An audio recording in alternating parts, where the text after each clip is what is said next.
دنیا درته متوجه ده، ستاسو دغه وحدت نشي برداشتولی. قسم قسم کوششونه شروع کړي دي چې دا نظام ګډوډ کړي.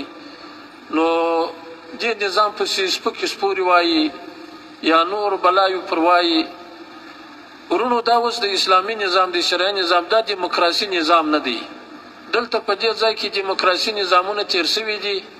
نو د هغه دیموکراسي دپاره خلک بیا کوشش کوي چې بیا یې راوګرځوي. خو دا موږ تجربه کړه چې دیموکراسي د انسانیت د نجات او د کامیابۍ لاره نه ده.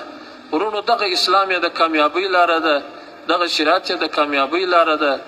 اوس د مسلمانانو دپاره دا پکار دي چې په دین باندې ځان پوه کړي، په شریعت باندې ځان پوه کړي، په نظام باندې ځان پوه کړي، د علماو څخه دې پوښتنې وکړي، د علماو هدایات دې ومني او قبول دې کړي، او علما دې کوشش وکړي چې هغه شرعي حکمونه خلکو ته بیان کړي. د اختلافونو څخه علما دې هم ځان وساتي، یو د بل په خلاف دې نظرونه نه وایي، او خلک دې هم ځان وساتي. او د دې کافرانو د چلونو څخه باید تاسو ډېر ورته متوجه سئ چې هغه دا کوشش کوي چې اختلاف جوړ کړي، یو خبره راپورته کړي. دا اوس خو دا مطبوعات داسې سوي دي چې دا سړي په جیب کې ورسره دي، دروغونه وایي. نو الله جل جلاله هم چې د دې تبلیغاتو بدو تبلیغاتو څخه وساتي.